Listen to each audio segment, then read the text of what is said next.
Good morning. Thank you for watching Amir 5858. I'm Amir Goodman. I'm thankful to all international news resources and my team. Following are the news which have been reported by American, European, Asian, African, Australian, Canadian channels and AFP, AP, writers, news agencies. Now the headlines. Israeli war cabinet has been dissolved because of differences. Interview of National Security Advisor Jack Sullivan. Social media and teenagers' health. Weight loss, drugs and economy. UN report on country's defense targets. Marijuana pardons. Maryland governor decision. More than 75 million in America under heat threat. Wildfire in California. Trespassing payout. Tony Awards. Hot weather in Canada. Calgary water crisis. Paris Olympics. French election campaign has just started. First round voting on June 30. Putin visit North Korea. Mbappe broke his nose. Now the news in detail.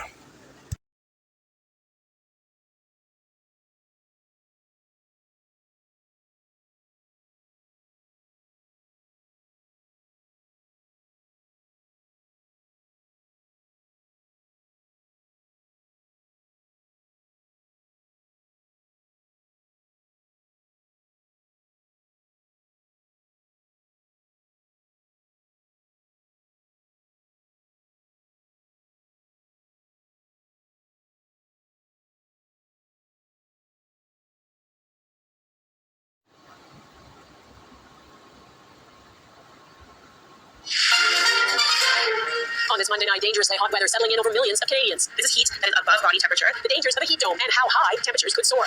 Mounting consequences of Calgary's water crisis. They could absolutely put us out of business. The worries with the stampede just weeks away. Social media is linked to a mental health crisis among youth. Many of them are experiencing harm. That has to change. What America's top doctor is calling for to warn people about the dangers. And counting down to the Paris Olympics, the rehearsals, the security, and the backup plans. Global National with Donna Friesen. Good evening and thanks for joining us. To breaking news out of Toronto. First, police say 3 adults are dead after a shooting in the city's Don Mills neighborhood. Officers were called to the scene late this afternoon. Investigators say the shooting took place inside the lobby of an office space, a daycare that shares the same building as that office was evacuated, and a nearby elementary school was placed in lockdown. Parents and caregivers were waiting behind police tape as those buildings were cleared. Sources tell Global News police are treating the attack as a possible murder-suicide. The temperature is rising across a huge swath of the U.S. tonight, and parts of central Canada are going to be caught in it too. Intense heat that could match or break hundreds of records is hitting about 70 million Americans. Heat warnings, advisories, and watches are in place across the U.S. Midwest and northeastern U.S., including New York City, where 500 cooling centers are opening. Be very aware of signs of heat-related illness on the body. Heat stroke occurs when the body's temperature rises quickly and can rapidly lead to death. By midweek, Toronto is expected to feel like 45 degrees Celsius with the humidity. As Eric Sorensen explains, this isn't just a heat wave, it's a massive heat dome that's expected to linger for days. Hour by hour, the heat is settling in over much of eastern Canada and will become more oppressive as the sunniest days of the year approach. In Toronto, where urban infrastructure only makes it worse, the district school board is telling parents to dress their kids in light clothing and have them drink lots of water. Natalia Blazevic bikes most days and knows from experience she has to cut back. The heat can get to you. I've already fallen before. Phil Monahan is a runner. We're going to take a break from running for a week. I feel like every year it's getting sort of where the summer is expanding further and further into May on the one end and October on the other end. And in between, the heat grows more intense in this era of climate change. This is more than a heat wave where the jet stream can move warm air into a region and out again. A heat dome starts with a ridge of high pressure in the atmosphere that lingers. The pressure causes the air to sink, the compression creating more heat, and that prevents the updraft. It can produce clouds and rain that brings more relief, and instead you get unrelenting sun and heat. British Columbia experienced a devastating heat dome 3 summers ago, the hottest temperatures in Canadian history, and the deadliest extreme weather event, more than 600 heat-related deaths. This is incredibly serious, and this is something that's really important to pay attention to because heat domes really highlight that this is heat that is above body temperature that makes it very difficult for your body to cool. Dr. Ramsey says the homeless who cannot escape the heat are at great risk, along with children and the elderly. We know that they are disproportionately affected by heat and are so vulnerable to these changes in our environment. Many do understand this is 1 week to be out of the sun and the heat. From 12 to 5, we're always at home. We're air conditioning we drink more water. We're stay hydrated. I don't like to go out when there's the out is kind of hot, so it makes you feel uncomfortable. Natalia headed home early on Monday. Doctors say the ability to keep cool can be overwhelmed with the temperatures and humidex levels that are expected this week. Eric Sorensen, Global News, Toronto. In California, it is dry, hot, and windy, and there are red flag warnings about wildfires. North of Los Angeles, a fire that scorched more than 6,000 hectares is still out of control. It is the largest wildfire in California this year. More than 1,200 people were forced out of a valley popular with campers and hikers, and 19,000 other residents of northwestern Los Angeles have been put on evacuation notice, warned they'll have to leave if that fire pushes further south. In the Northwest Territories, the wildfire emergency in Fort Good Hope is not over. A prolonged drought in the territory, made worse by climate change, means almost the entire area is facing elevated fire danger. Neetu Garcha reports on a huge fire that's threatening a tiny northern community where the only route to safety is by boat or plane. As an evacuation center in Norman Wells, Northwest Territories offers support to hundreds of people, a human-caused wildfire is on the doorstep of their community. We have to take it one day at a time. It brings us comfort knowing our houses are still standing and the power was not turned off.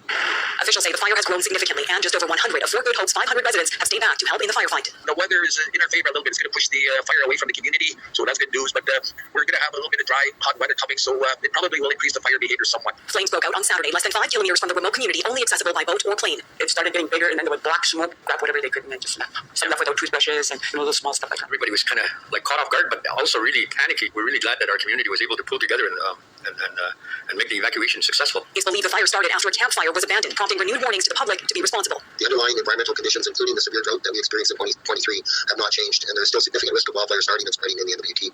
More fire crews are headed to the region, and with no rain expected for a few days, officials say it's too early to say when residents will be able to return home. Neetu Gupta, Global News, Vancouver. The show will go on at a Calgary stampede this summer despite a local state of emergency over the city's water supply. What's described as a catastrophic water main break could take up to 5 weeks to repair. Calgarians have been told to limit their water use just as summer is ramping up. Amir Express looks at what that means for the city. Ground zero of Calgary's water emergency and work to repair a critical feeder main break continues. The first feeder main break has now been fully repaired, and we are now able to focus on the 5 hotspots. Contractors from 6 private companies have joined sea crews working around the clock. But a week and a half under water restrictions, officials warn there could be another 5 weeks to go. It's terrifying, as a small business that relies on water, and a small business that has just come out of 3 years of unprecedented times that really put us on the ropes. They could absolutely put us out of business. It's at a time of year when the beer business should be booming. The start of Calgary's iconic stampede, just 16 days away. The show will go on, but it will go on in a very responsible manner. The stampede says it will bring its own supply of treated water to help support the 10-day festival. Until the line is repaired, the city says it will not be able to meet typical levels of demand. It's why residents have been asked to continue cutting consumption by at least 25%.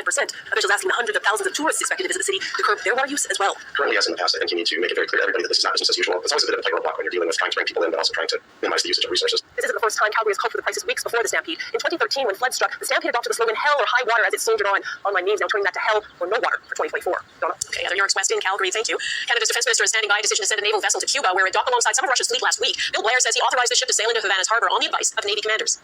The Canadian ship visited Havana to demonstrate Canada's presence, naval capability, and commitment to safe and open waters in the Americas. HMCS Margaret Brooke is the first Canadian warship to visit Cuba since 2018. Cuba remains a close ally of Russia, and Cuba's been fighting alongside Russian forces in Ukraine. There's still lots of confusion about a secret report on foreign interference in Canada's parliament. An intelligence watchdog said some MPs wittingly assisted the efforts of foreign states to meddle in Canadian politics, but no names have been released. Last week, Green Party leader Elizabeth May and NDP leader Jagmeet Singh had very different takes on the full report, which they've been able to read. Singh says some MPs are, in his words, traitors. May is not so worried, though today she did have more to say. Mackenzie Gray is with me. Mackenzie. Yeah, Don, one of the few people who've seen the stunning unredacted foreign interference report, Green Party leader Elizabeth May attempted to clarify her previous comments. I was up here. I read the reports. Very relieved. The feeling stemming from May's assertion that no current MP accused in an all-party report were, in her words, traitors. Despite that, there are still some serious allegations. A few of our colleagues currently serving are potentially compromised by foreign interference. Those examples include foreign governments interfering to help in nomination contests, according to May, something she believes is not criminal, opting for other adjectives. Dumb, unethical, foolish. You can use a number of terms for allowing someone to show up and help you win your nomination. If you weren't asking questions, you should have ought to have thought, do I want to accept help from somebody? Speaking with reporters for the second time on the report, May trying to clear up differences between her reading and NDP leader Jagmeet Singh's interpretation. I don't want to, for any reason at all, create impressions for Canadians that Mr. Singh and I disagree on the contents. But the differences are stark. Singh saying he was more concerned after reading the unredacted report, believing parliamentarians who allegedly wittingly collaborated with foreign governments are traitors to the country. There is a certain amount of responsibility the party leaders have. The contrast the Prime Minister used to justify why he doesn't agree with some of the committee's findings. Some of the conclusions, as was highlighted by Minister LeBlanc, are not conclusions that we draw based on the actual evidence and intelligence. Mac, it's hard to know how seriously to take all this. Is the intelligence overblown or unreliable, or are there really traitors in Parliament? Are there likely to be any clear answers? While the allegations are extremely serious, Donna, and even the Prime Minister, who refuses to give any examples of what he thinks is wrong with the report, has said as much. But as for getting to the bottom of them, in particular naming any of the names of the MPs or senators alleged to be wittingly involved in foreign interference, that seems unlikely as of now. The Public Safety Minister has said it would be reckless to do so, and it could be criminal for opposition MPs who have that knowledge to share anything. So that's led the House of Commons to boot the issue over to the public inquiry into foreign interference, which said earlier today has all the same documents Ensicom had. So the question will be, Donna, if Justice Marie Hogue will go further and provide more details of these parliamentarians. Okay, lots so much for Mackenzie Gray in Ottawa. Thank you. A man accused of plotting with the Indian government to assassinate a Sikh leader with dual American-Canadian citizenship appeared in a New York federal court today. Nikhil Gupta pleaded not guilty to charges related to a foiled murder for hire plot against Sikh separatist Rupatwant Singh Panoon. Gupta is being kept in custody. He was arrested in Prague last June after U.S. prosecutors say an Indian government official recruited him to kill Panoon on American soil. The case is linked to the killing of BC Sikh activist Hardeep Singh Nijjar last year. Canadian authorities accuse the Indian government of being linked to that murder. India denies it. Israel's war cabinet dissolved, coming up what's behind Prime Minister Benjamin Netanyahu's decision.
Cook Studio, Season 15.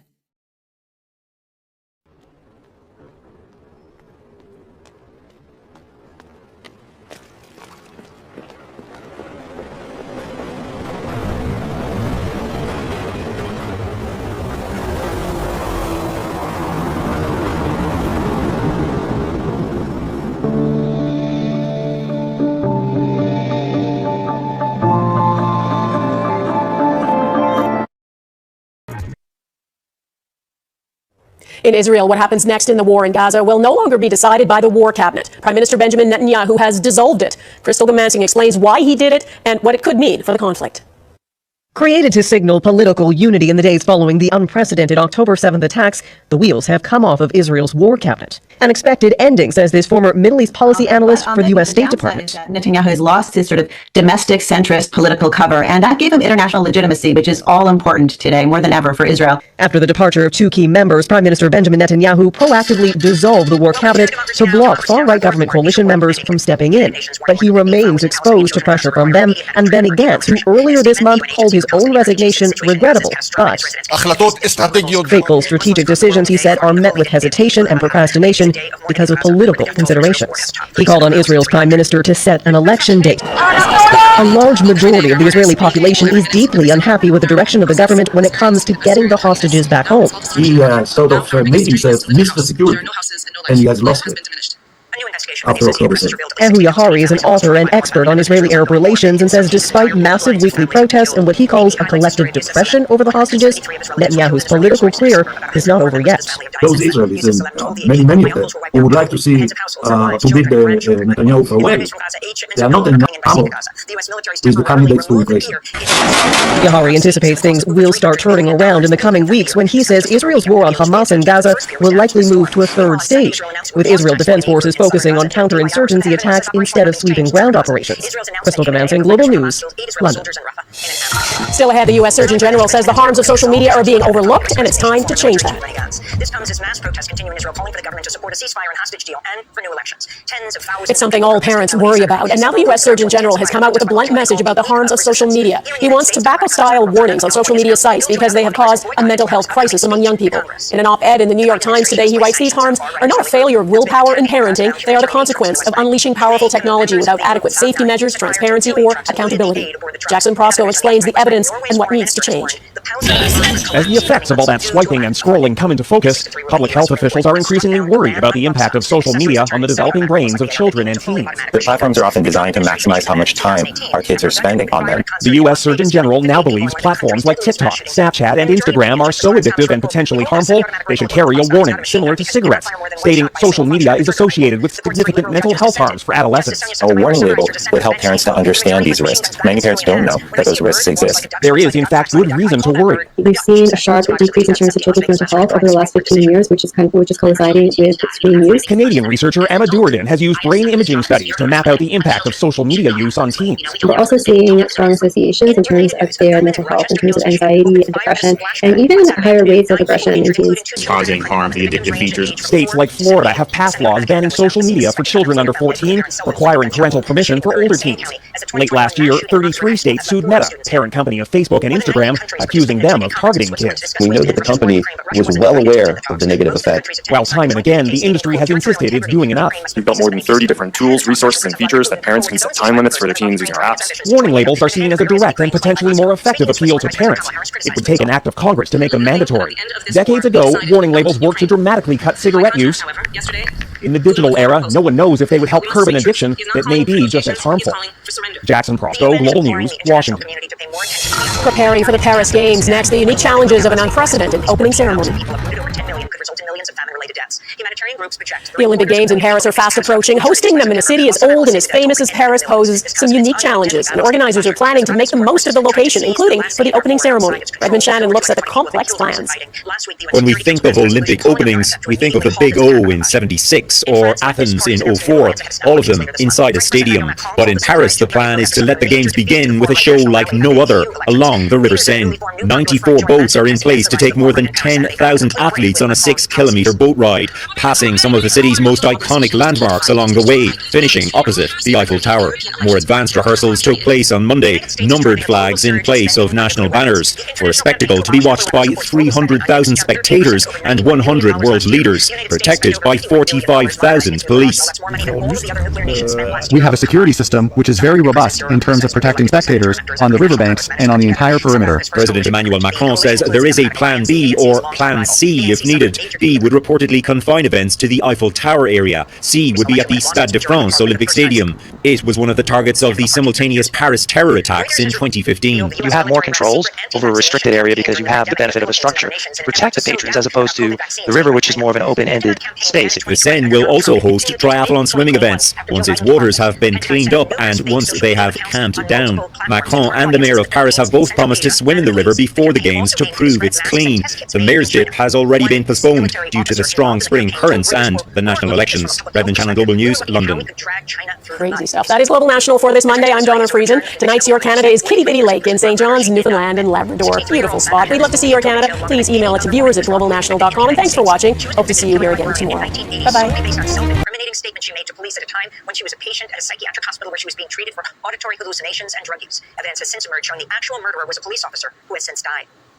The governor of Maryland is planning today to pardon 175,000 marijuana convictions. The sweeping move by Governor Wes Moore is expected to help about 100,000 people who were arrested on low-level drug charges. In an interview with the Washington Post, Governor Moore said, quote, "I'm ecstatic that we have a real opportunity with what I'm signing to right a lot of historical wrongs," unquote. Governor Moore said he timed pardons for the week of Juneteenth, the federal holiday of June 19th to mark the end of slavery in the United States. The U.S. Surgeon General is calling on Congress to require social media platforms to include warnings stating that their apps can cause, quote, "significant mental health harms for adolescents," unquote. In an op-ed for the New York Times, Dr. Vivek Murthy wrote, quote, "Evidence from tobacco studies show that warning labels can increase awareness and change behavior." Climate activists in Europe are denouncing G7 leaders for not doing more to address the climate emergency. During the recent summit in Italy, G7 leaders committed to accelerating the transition away from fossil fuels. Activists with the group Extinction Rebellion chained themselves together in Bari, Italy. We call for this voice to be heard, that of the animals that are disappearing, of the biodiversity that is dying, and also of the people who are living in the front line of the eco-climate crisis. Because international forums such as the G7 are not taking concrete action. Instead, they're going the opposite direction. Even though international institutes such as the Intergovernmental Panel on Climate Change or the International Energy Agency have repeatedly said that a transition is possible, even while respecting the rights of people and workers, G7 countries continue to invest in fossil gas, like Italy, in oil, like the US, in coal, like Japan or France and Germany. And the University of Minnesota has announced it'll launch a new search for the new next director of its Center for Holocaust and Genocide Studies after rescinding its offer to noted historian Professor Raz Siegel. The center revoked its job offer to Siegel, who is an Israeli Jew, after 2 members of its advisory board resigned to protest his hiring, who has called Israel's war on Gaza, quote, "a textbook case of genocide." Hundreds of professors have signed a letter condemning the university's decision. You can see our interview with Professor Siegel at democracynow.org. And those are some of the headlines. This is Democracy Now!, democracynow.org, the War and Peace Report. I'm Amy Goodman. Good evening, I'm Amna Navaz. Jeff Bennett is away. On the NewsHour tonight, our exclusive interview with National Security Advisor Jake Sullivan as wars rage on in Gaza and Ukraine. The U.S. Surgeon General calls for warning labels on social media amid a teen mental health crisis in America. And a look at the different impacts costly new weight loss drugs are having on the economy. Is about 20% decline in monthly spend on groceries for a worker's household.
he said, mostly hates Trump, and that's just fine by him.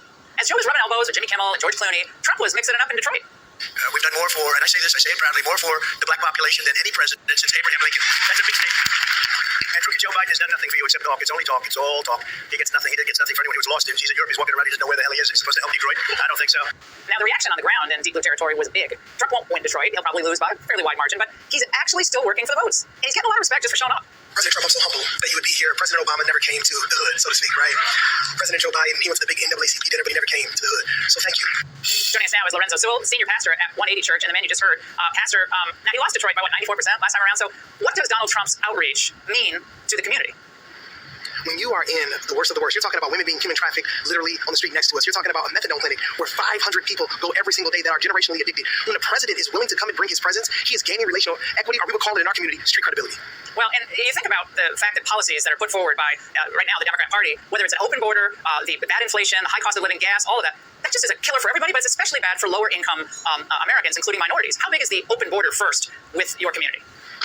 Well, we already are fighting for jobs, right? And when you have people coming into our community that, quite frankly, haven't come the right way, not only do we serve in Detroit, but we serve in Pontiac. And Pontiac is about 35% Latino. And in that community, as I talk to those that we serve, they're upset. They're mad because they feel like they came to the country the right way, and there are people that are coming the wrong way. So there is an angst. And when President Trump came to our community, it shows that his presence, he's gaining our value, he's gaining our voices, and I believe he's going to gain our vote.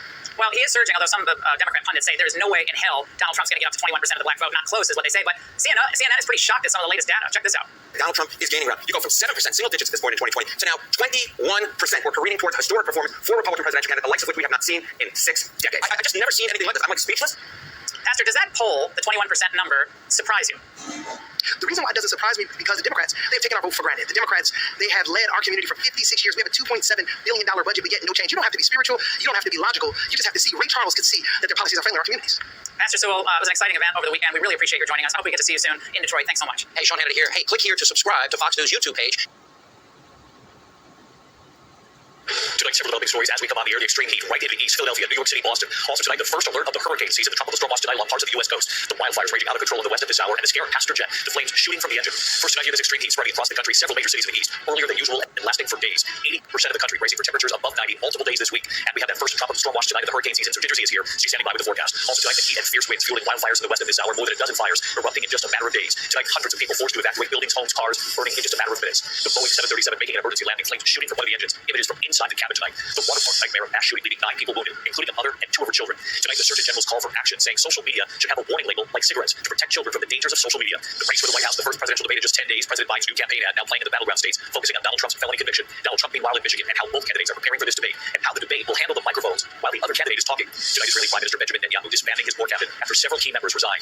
Back here in the U.S., the ABC News exclusive. Tonight, Keith Lapini breaking his silence, the ex-husband of the young wife and mother who staged her own kidnapping, and he believed her, but he's now revealing tonight. And what is this? The discovery tonight outside Las Vegas. Also this evening here, remembering a Seinfeld regular. And as the school year comes to a close tonight, a standing ovation you don't want to miss. Eric Strong. From summer inferno, a sweltering heat wave sending temperatures soaring and fueling wildfires in California. Life-threatening heat putting millions on alert. Temperatures could shatter more than 100 daily records out west of fast-moving wildfire charging north of LA, engulfing structures and cars. We hear where the dangerous situation stands from those on the front lines. Plus, the National Hurricane Center tracking the first system of the season, the new tropical storm watch for parts of Texas. Al Roker tonight standing by a timeout when it will impact land.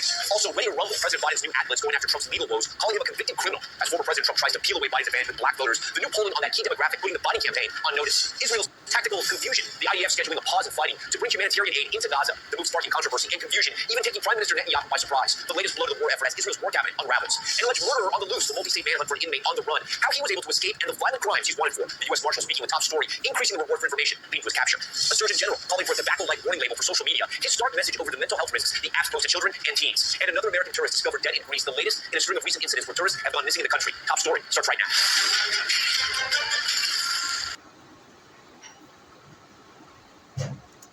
Wave not seen by some in decades. It is can't escape the heat. Day 1 of dangerous weather. Tonight, the historic heat wave not seen by some in decades. It is can't escape the heat. Day 1 of dangerous weather for tens of millions of Americans, including in New York, Philadelphia, and Chicago. This is going to be intense, long-lasting, and widespread. And we can see numerous record highs and lows fall this week. Plus, as wildfires burn across California, the impact gusty winds could have on firefighting efforts. The CBS Evening News starts now.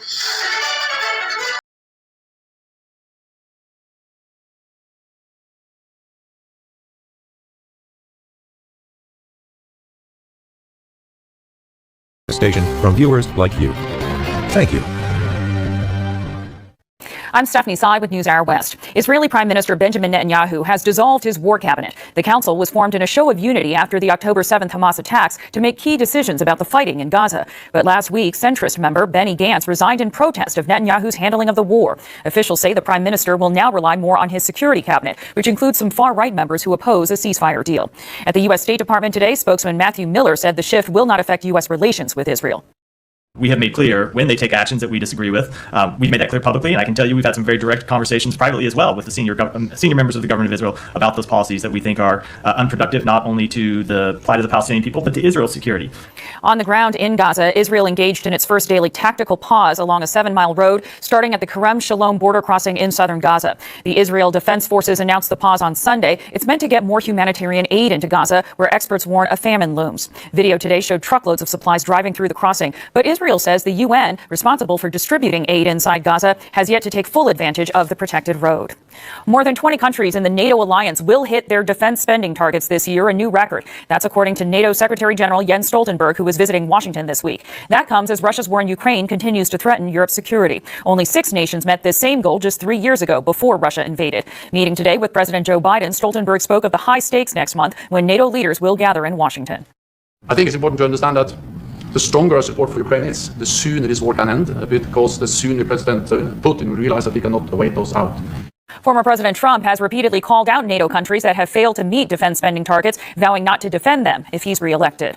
Maryland Governor Wes Moore issued more than 175,000 pardons for marijuana convictions today. It's the biggest such action ever taken at the state level. Moore signed the executive order to forgive low-level charges for cannabis and paraphernalia possession. Maryland legalized recreational marijuana last year, and Moore said it's a chance to right historical wrongs. When it comes to cannabis, rolling out one of the best and most equitable legal markets in the country is incredibly important. But that rollout must go hand in hand with pardoning past conduct, and Maryland is going to lead by example. Black Americans are more than 3 times as likely to be arrested for marijuana possession as white Americans, according to the ACLU. It's going to be dangerously hot for much of the Midwest, Mid-Atlantic, and Northeast this week. Already, more than 75 million people were under extreme heat alerts today, and the National Weather Service estimates that more than 260 million Americans will experience temperatures above 90 degrees this week. Some of those could be record highs, including in New York City. We want to be clear, this is extremely hot for June, and New Yorkers should not underestimate the heat. With climate change leading to more frequent and intense heat, summers are different than they were before. The heat has fueled severe Midwest storms, leading to scenes like this in western Michigan, where a trampoline was tossed in the air. And it's created tinderbox conditions out west. In California, firefighters are working to contain the Post Fire, which has burned 24 square miles north of Los Angeles. Firefighters are battling another blaze in northern California's Sonoma wine country. It was 20% surrounded today after burning nearly 2 square miles. A federal judge has temporarily halted a Biden administration rule expanding Title IX protections for LGBTQ+ students in 6 additional states. The preliminary injunction applies to Kentucky, Indiana, Ohio, Tennessee, Virginia, and West Virginia. Last week, a different judge blocked the rule in 4 states. At least 20 Republican-led states have been fighting the measure, which is due to take effect in August. BNSF Railway was ordered to pay nearly $400 million to a Native American tribe in Washington state today after a federal judge found the company trespassed on reservation land. The railway ran 100 car trains carrying crude oil across sensitive marine ecosystems, violating an agreement to carry no more than 25 cars per day. And a disclosure, BNSF is a NewsHour funder. And this year's Tony Awards saw Broadway veterans and newcomers alike taking home theater's biggest prizes. The Outsiders, an adaptation of S.E. Hinton's classic novel, won Best New Musical. Stereophonic, about a 1970s rock band, won Best New Play. Longtime Broadway star Jonathan Groff scored his first ever Tony for Best Actor in the musical Merrily We Roll Along. And 21-year-old Malia Joy Moon was crowned for her leading role in Hell's Kitchen. Still to come on the NewsHour, a new form of male contraception shows promise in clinical studies. Amy Walter and Sophia Kai break down the latest political headlines. And a new book examines the battle over race and identity in America's classrooms. This is the PBS NewsHour from WET. And that is the NewsHour for tonight. I'm Amna Navaz. On behalf of the entire NewsHour team, thank you for joining us. Major funding for the PBS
morning, I'm Oliver Farry and this is Daybreak.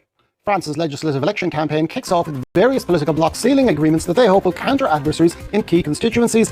The left-wing New Popular Front held its first rally against a backdrop of discontent among deselected MPs, while the right-wing Les Républicains split between pacts with Emmanuel Macron's centrists and the far-right National Rally. Protesters take to the streets of Jerusalem's Old City, calling on Israel's government to step down, one day after Benjamin Netanyahu dissolved the country's war cabinet. Demonstrators also urged Netanyahu to reach a deal with Hamas to release all remaining hostages. Indian author Arundhati Roy could face jail as the government cleared the way for her to be prosecuted under anti-terrorist legislation for remarks about Kashmir that she made 14 years ago. Roy, a strong critic of Narendra Modi's government, is accused of advocating for Kashmiri separatism. And later on in the show, I'll be joined on set by Leo McGuinn. He'll bring us through all of the top stories from today's international press, including French rugby star Antoine Dupont taking a stance against homophobia. That's coming up on the Press Review.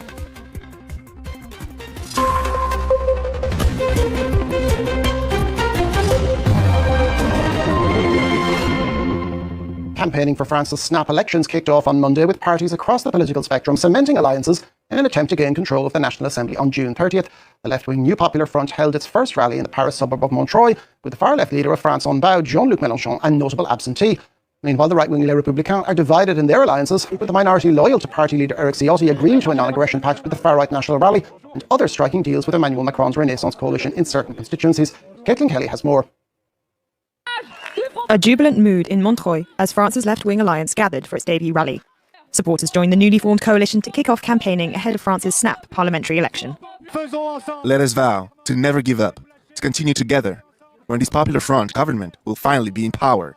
Political parties representing the French left wing reached an agreement on June 12th to form the new Popular Front, but divisions appeared over the weekend as France Unbowed chose not to reinvest in candidates deemed too critical of the party's leader, Jean-Luc Mélenchon. Yes, it was a mistake. And then it gave us 48 hours of controversies, which we could have done without 2 weeks before the election. According to recent polls, the left-wing alliance are projected to win 28% of the vote. A recent deemed too critical of the party's leader, Jean-Luc Mélenchon. Yes, it was a mistake. And then it gave us 48 hours of controversies, which we could have done without 2 weeks before the election. According to recent polls, the left-wing alliance are projected to win 28% of the vote, a recent strength in numbers.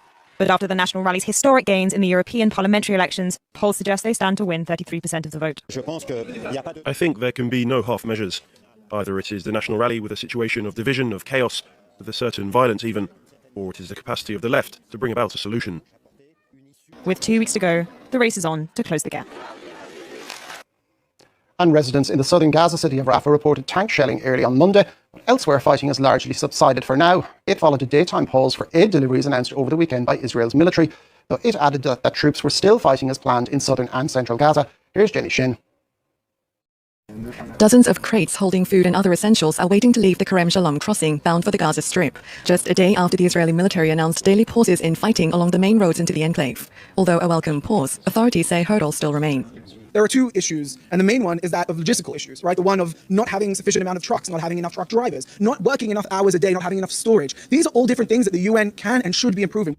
The daily pause would begin at 8 a.m. and last until 7 p.m. It's aimed at allowing aid trucks to safely arrive at the Israel-controlled Kerem Shalom crossing and Rafah's European hospital, and even reach Han Yunis and central Gaza, according to the Israeli military. The move comes as Muslims start the tactical pause. There's no change in the military's policy, and that combat operations will continue in Rafah as planned.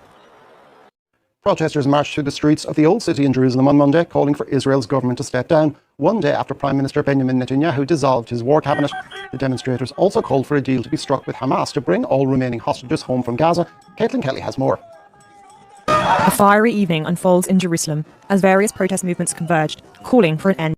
To bring them home as soon as possible. Israel, world, Hamas, I ask you to make a deal as soon as possible. Russian President Vladimir Putin is due to arrive in North Korea today for a 2-day visit, his first trip to the country in almost a quarter of a century. Putin's visit highlights North Korea's importance to Russia as Moscow continues to wage war in Ukraine, using in part weapons supplied by Pyongyang. Monty Francis has the story. The announcement came on state TV in North Korea. First state visit from Vladimir Putin since the year 2000. Much younger Putin became the first Soviet or Russian leader to visit the small authoritarian nation. Then it was Kim Jong-il at Putin's side. Now it's his son, Kim. Two leaders toured military facilities and Russia's newest spaceport, many speculating that Russia could help North Korea launch its own satellites into space. In other news from the Korean Peninsula this morning, Seoul says that South Korean soldiers fired warning shots after North Korean troops encroached on southern territory for the second time this month. The DPRK soldiers had crossed the military demarcation line that has remained in place since the ceasefire that brought an end to the Korean War in 1953. Indian authorities gave the go-ahead at the weekend to prosecute author Arundhati Roy over comments she made about the disputed region of Kashmir in 2010. The legal action against Roy and former academic Sheikh Shaukat Hussain is being pursued under anti-terrorism legislation. Roy, who won the Booker Prize for her novel The God of Small Things in 1997, is accused of giving speeches advocating the secession of Kashmir from India. She has long been a high-profile critic of successive Indian governments, including the current administration of Narendra Modi, which has been accused by human rights groups of suppressing free speech. Let's take a listen to what Arundhati Roy said back in 2010. Kashmir has never been an integral part of India. However aggressively and however often you want to ask me that, even the Indian government has accepted in the UN that it's not an integral part of India. So why are we trying to change that narrative now? Now, for more on this, I can bring in our New Delhi correspondent, Sarah Jacob. Good morning, Sarah. 62 years old, celebrated Booker Prize winning Indian novelist Arundhati Roy. She could face serious charges over these comments about Kashmir after an official from the ruling Bharatiya Janata Party on Friday authorised her prosecution under this stringent anti-terrorism law. But this is a case from 14 years ago. So how is this being seen in India and why is this happening now? Very much for that, Sarah Roy from New Delhi. Now, search and rescue operations were underway in southern Italy on Monday after two boats capsized in separate incidents, leaving at least 11 migrants dead and 64 missing. German charity rescue ship and the Italian Coast Guard, along with United Nations agencies, have been working to assist and recover survivors. And the UN agencies urged for more to be done to create safer passages for migrants. Here's Eliza Herbert. At a port in Calabria, survivors make dry land. Hours after their boat carrying migrants believed to be from Iran, Syria and Iraq was shipwrecked some 200 kilometres off the Italian coast. 11 people were rescued, at least one person died, and dozens were still missing at sea. The survivors received medical treatment after being retrieved by the Italian Coast Guard when their boat was spotted by a French ship that issued a mayday call. That same day, another shipwreck rocked southern Italy. The second was announced by German aid group Rescue Ship on social media, saying it had picked up 51 people from a sinking wooden boat. 2 people were unconscious and at least 10 died on the scene. The unconscious are currently receiving medical attention and await a critically needed emergency evacuation. The 10 dead are in the flooded lower deck of the boat. Our thoughts are with their families. We are angry and sad. The 2 were later evacuated and the boat towed to shore. According to the International Organization for Migration, more than 23,500 migrants have died or gone missing in the central Mediterranean since 2014. In a joint statement with other UN agencies on Monday, they called on EU governments to expand legal and safe migration channels so that migrants are not forced to risk their lives at sea. You're watching Daybreak on France 24, and here's a reminder of this morning's top headlines. France's legislative election campaign kicks off with various bloc sealing agreements that they hope will counter adversaries in key constituencies. The left-wing New Popular Front held its first rally against a backdrop of discontent among deselected MPs, while the right-wing Les Républicains split between pacts with Emmanuel Macron's centrists and the far-right National Rally. Protesters took to the streets of Jerusalem's old city, calling on Israel's government to step down, one day after Benjamin Netanyahu dissolved the country's war cabinet. Demonstrators also urged Netanyahu to reach a deal with Hamas to release all remaining hostages. And Russian President Vladimir Putin makes his first visit to North Korea in 24 years today. Putin arrives in Pyongyang at a time when Moscow is increasingly reliant on Kim Jong-un's regime for material supporting its war on Ukraine. It's time now for the morning's press review. And Leo McGuinn joins us, and we start in the UK, where it's Today, interest rates remain on hold at 4.35%. Also ahead, Western Australia to spruik its resources bounty to the Chinese Premier on the final day of his Australia tour.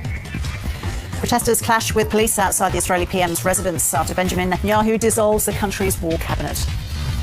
And the New South Wales government focuses on health and housing in a state budget that's forecasting years of deficits. Hello and welcome to ABC News. I'm Ros Childs. The Reserve Bank has kept interest rates on hold at 4.35%. The cash rate target has been steady for 7 months now. Interest rates will remain at this level for another 6 weeks at least until the RBA board's next meeting, that is in early August. Let's get more on that RBA meeting earlier today with our finance reporter Alicia Barry. Hey, Alicia. So the decision was expected, wasn't it? What's the RBA had to say about it? Yeah, that's right. The focus really turned to the statement immediately. There was no change expected when it comes at the RBA headquarters. Okay, we'll stand by for that. Alicia, thank you. The Chinese Premier Li Qiang and the Prime Minister Anthony Albanese have sat down with top business executives in Western Australia as the Premier finishes up his trip to Australia. Meanwhile, Mr Albanese is still dealing with a controversy over Australian journalist Cheng Lei after Chinese officials tried to block her. Foreign Affairs reporter Stephen Jedgetts joins us now with more. So Stephen, what happened with Cheng Lei and what's the Prime Minister had to say? Yeah, Ros, as viewers might remember, this controversy erupted yesterday when Cheng Lei, who was detained in China for 3 years or so, now back in Australia and working as a journalist for Sky News, she was in the media event with the Prime Minister and Premier Li yesterday in Canberra when essentially officials from the Chinese embassy in the media team attempted to block cameras that were filming Cheng Lei in the same room as the Premier. That forced Australian officials to intervene and really irritated not just officials but also people in the government and the opposition, which said it was a profoundly unhelpful and undemocratic thing for China to do. Now, the Prime Minister initially said he wasn't really aware of what was going on and he hadn't seen who were simply trying to exercise their right to protest. Stephen, thank you. We're now taking you to Canberra, where Shadow Treasurer Angus Taylor is responding to the interest rates decision. Everybody, no change to interest rates today from the Reserve Bank, but also no comfort to Australian households about a pathway to lower interest rates and lower inflation. The Reserve Bank highlighted the uncertainty of the environment we're facing now 8 times in its statement. 8 times it highlighted uncertainty. And the only thing that this government right now, the question. Shadow Treasurer Angus Taylor there speaking in Canberra about this afternoon's decision by the Reserve Bank to leave rates on hold at 4.35%. Angus Taylor saying the Reserve Bank highlighted uncertainty in its statement. He went on to say the only thing that is certain is the government's budget failed to deal with inflationary pressures. Just a reminder, we will bring you the media conference with the Reserve Bank Governor Michelle Bullock live, and that is due to begin in just under 15 minutes' time. To other news now, dozens of Virgin Australia passengers on board a flight forced to make an emergency landing in New Zealand are expected to fly again later today. The flight left Queenstown, bound for Melbourne, late yesterday. Moments after takeoff, passengers say they heard a bang and then saw flames shooting out of an engine. The Boeing was forced to divert to nearby Invercargill, where passengers spent the night. They're being bussed back to Queenstown Airport today and rescheduled for flights this afternoon. Virgin says it believes a bird strike caused the incident. Israeli Prime Minister Benjamin Netanyahu has disbanded his war cabinet, the body established to oversee the campaign against Hamas in Gaza, as community anger grows over the government's handling of the long-running conflict. There were clashes between terrorists. To the war in Ukraine now, where the battles are increasingly being waged using high-tech drones, while Ukrainian forces have managed to pause the latest Russian offensive in the northeast with the help of Western weapons. Soldiers on the front line say much more is needed. Europe correspondent Catherine Diss and camera operator Matthew Marsick embedded with a Special Forces drone unit on the front line near the Russian border.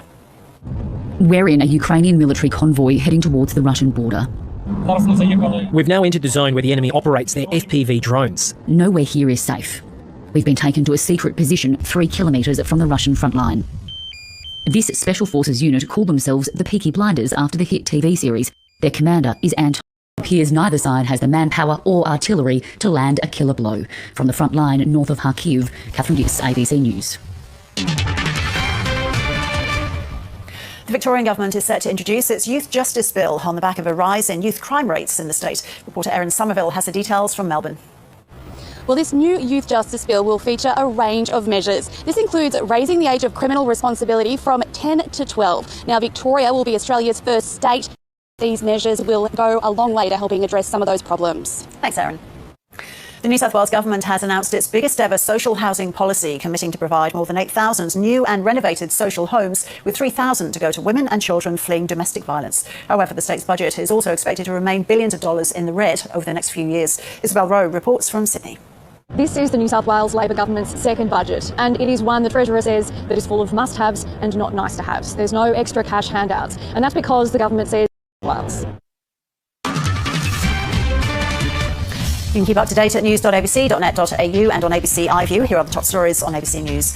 The Reserve Bank has kept interest rates on hold at 4.35%. The cash rate target has been steady for 7 months now. Reserve Bank Governor Michelle Bullock will be addressing the media shortly. We'll bring that to you live. The Chinese Premier Li Cheng is wrapping up his 3-day visit to Australia in Perth, where he'll focus on business ties and WA's mining sector. He's meeting with a group of business leaders with Prime Minister Anthony Albanese, as well as visiting a hydrogen mining research facility and lithium refinery.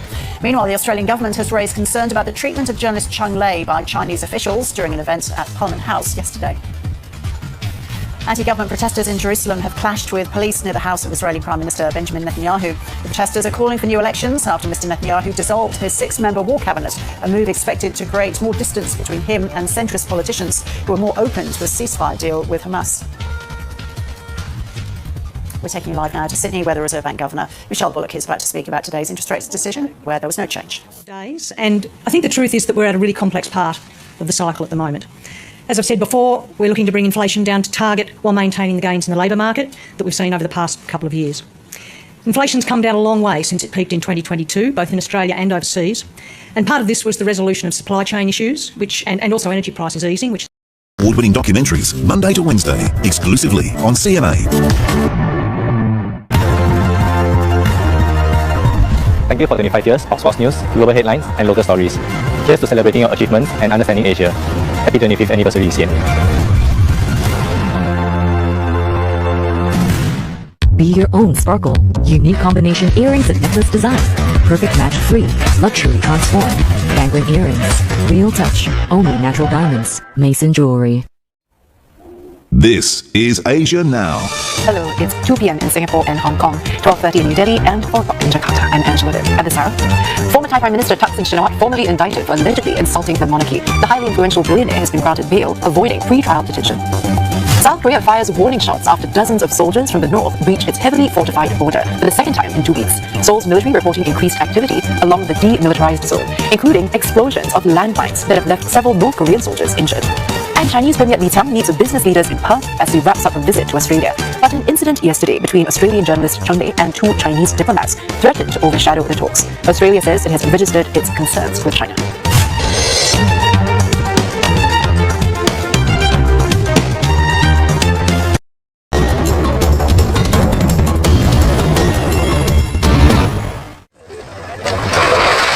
Earth movers are bringing down homes and businesses in the Lubiji wetland near the capital, Kampala. The evictions are aimed at restoring wetlands in Uganda. At least 100 families are affected.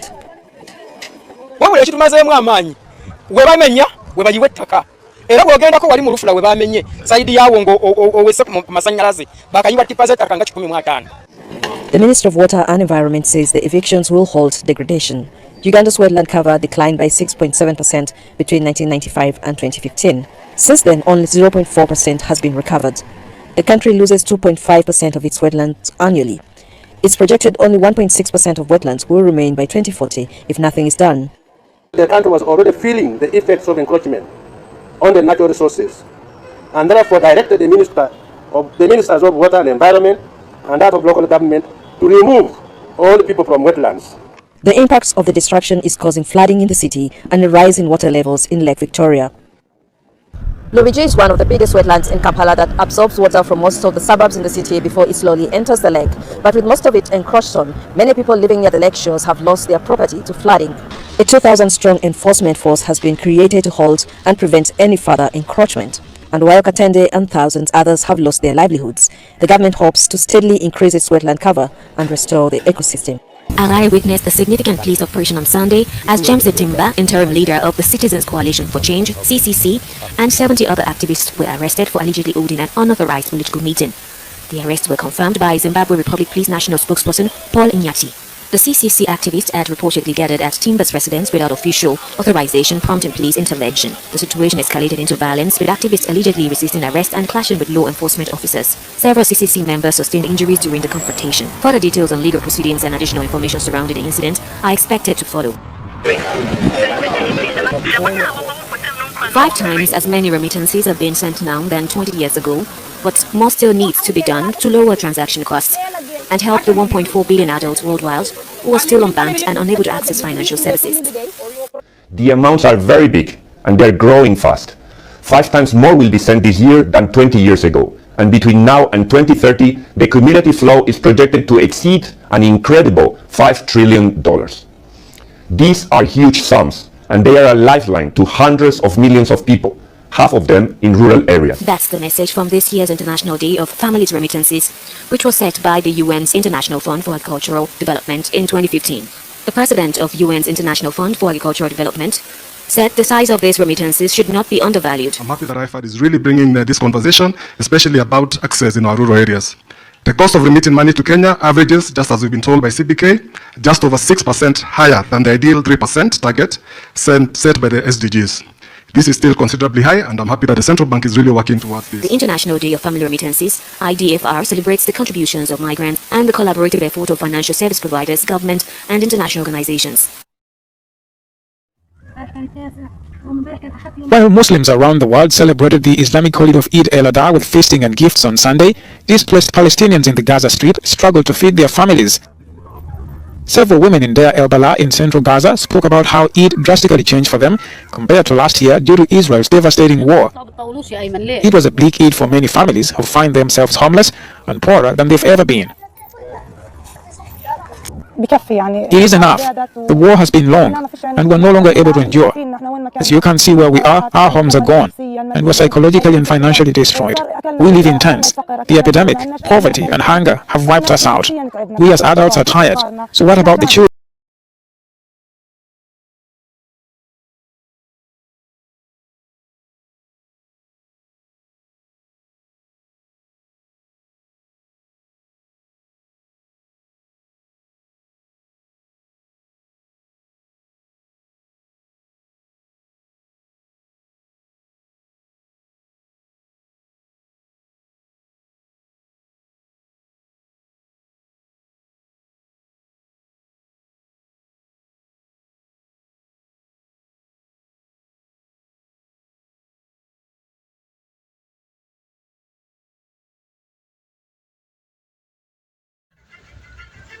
Thank you for watching and privilege of your time. This is Amir 5858. I am Amir Goodman. Have a good life.